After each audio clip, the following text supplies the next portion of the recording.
Hello everyone. The next topic which we will be discussing is about the absorption of the digested products.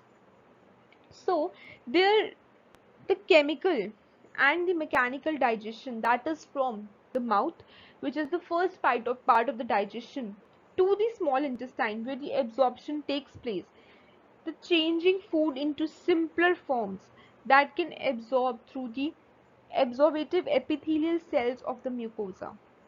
So absorption of the materials occurs via simple diffusion, facilitated diffusion, and active transport. So these are the mechanisms which we will be discussing in these particular slides. So about 90% of the all the absorption of the nutrients, they occur where they occur in the small intestine, and the other 10% of the absorption takes place in the large intestine. So virtually there is no food that is being absorbed through the stomach mucosa. However, two noteworthy non-nutrient substances, they are absorbed directly by the stomach, that is ethyl alcohol and aspirin.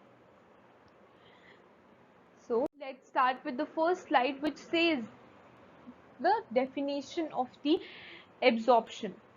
So the process by which digested food molecules are absorbed into the bloodstream and it is being transported to the different parts of the body, that is known as the absorption. So where the absorption begins? The absorption begins with the small intestine. The digestion begins with the mouth. That is the first place of digestion where the food is being taken, and then through the esophagus, stomach, small intestine and large intestine. But where the absorption begins with the small intestine. Once the food particle they reach the bloodstream, they will be transported throughout different parts of the body wherever necessary. Only smaller soluble food molecules can pass through the walls of the intestine, whereas the larger molecules that cannot pass, they are insoluble.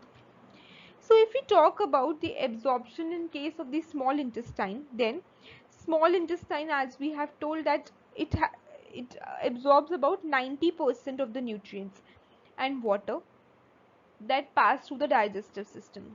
It is the site for absorption of sugars, amino acids, peptides. There is water soluble and fat soluble vitamins, fatty acids, bile acids, and ions such as sodium, potassium, calcium, and chloride. So these are some of the absorption in the small intestine that takes place. Now we will be discussing a figure in which there are different parts of the digestion which is being shown here. So there is the esophagus, which is also known as the food pipe, then liver, gallbladder, which is just near to the stomach, pancreas, rectum, and anal sphincter. So the first we will talk about is mouth, where the mechanical digestion. Mechanical digestion means where the chewing and swelling of the food items takes place. The chemical digestion of carbohydrates. So there is a digestion of the carbohydrates. So here the process of digestion takes place. The next is we will talk about is the stomach. So stomach is where the mechanical digestion takes place through the peristaltic mixing, and there is a digestion of proteins and absorption of lipid soluble substances such as aspirin. So there is a absorption of lipid soluble substances. Next is about the small intestine. So in small intestine there is a mixing, there is a digestion, that is there is a mixing, and there is primarily by the segmentation. The chemical digestion of the carbohydrates, lipids, proteins, and nucleic acids takes place in the small intestine. And the absorption of various peptides, amino acids, glucose, fructose, lipids, water, minerals, and vitamins, they takes place in the small intestine. And large intestine, in large intestine, there is a mechanical digestion, which is the mixing and movement of the food particles. And here there is no chemical digestion. In large intestine, there is no chemical digestion which takes place. But there is absorption of ions, water, minerals, vitamins, and small organic molecules that are being produced by the bacteria. So that process is being taken place in the taken place in the large intestine. Now, so the process by which the digested food molecules are absorbed in the bloodstream and transported to different parts of the body, that is known as absorption. So this is the simple term which we have discussed. Now there are mechanisms of digestion. So during the absorption process in digestion, there is a network of mucous membrane that help carry the digested soluble food molecules into the bloodstream or lymph. So the process of absorption, it involves the following steps. And what are the steps? The steps here are diffusion, that is the simple diffusion, active transport, facilitated transport, and the passive transport. So we will be discussing each of these in detail. So first we will start with the simple diffusion. So simple diffusion, it is defined as the movement of solutes from the higher concentration to the lower concentration. So in diffusion also we studied that it is the movement of solutes where there is a high concentration, the particles move from the higher concentration to a region of lower concentration through a semi-permeable membrane. So that is known as this is a simple definition of the diffusion. Now, after the digestion, there are few monosaccharides that diffuse in the blood based on the concentration gradient. So through this process, there are monosaccharides, example like glucose, ions like fluorides and chlorides, and amino acids. They are transported into the bloodstream on the basis of the concentration gradient between the membranes. So this is considered as the first step in the mechanism of absorption of the digested food. So this is the first step. The next is the active transport. So in active transport, if we define active transport, then it is the process of solute movement from the lower concentration to the higher concentration by the expense of the energy. So in diffusion, we have studied that it was the movement of solutes from the higher concentration to a region of lower concentration through a semi-permeable membrane. But in case of active transport, it is the movement of the solute from the lower concentration to the higher concentration by the expense of energy. So this energy is the ATP, such as ATP is considered as the energy. So the active transport, they help the electrolytes such as sodium ions to diffuse into the bloodstream against the concentration gradient.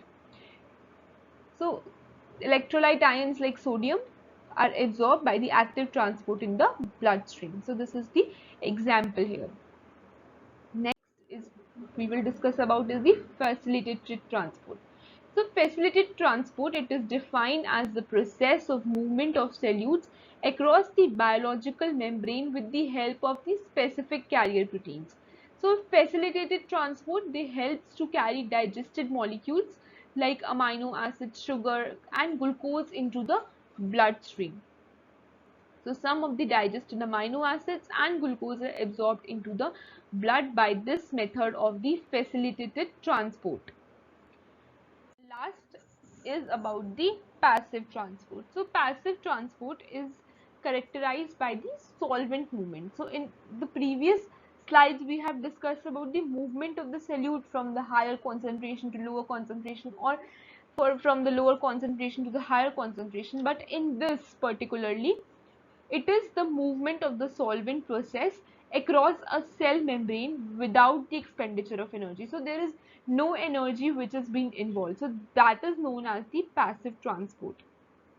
After digestion, passive transportation, they absorbs a similar food substances in the blood. The blood cannot absorb certain digested products from the fats. For example, there is a cholesterol and the fatty acids.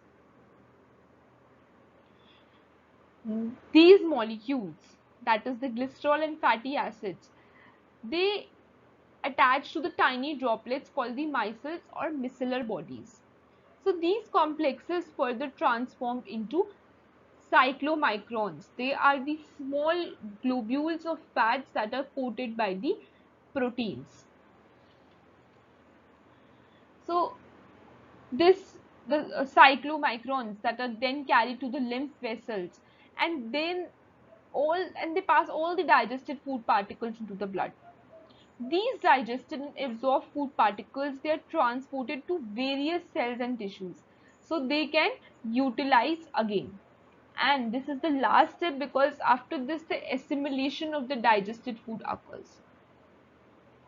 So this was all about the absorption of the digested product. Now, as a conclusion, we will discuss that what are the importance of the absorption that we have studied. The body, they needs to extract ingredients from the food you eat to ensure its proper functioning. So whenever you eat food, so it will be result in the energy. As an ATP, it will be released and it will be used by our body. So the absorption is very necessary because the food we eat has to ensure its proper functioning. So as the food particles, they break down into smaller particles, the process of absorption ensures that these particles are carried into the bloodstream.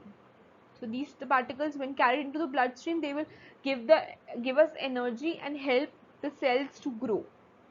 It is only through the process of absorption that digested food particles reach various cells, tissues, and organs of our body.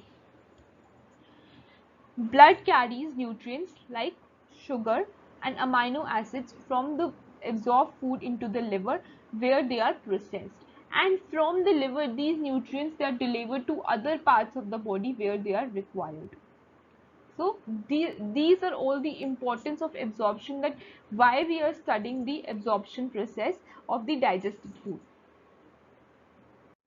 Now these are some of the references. Thank you.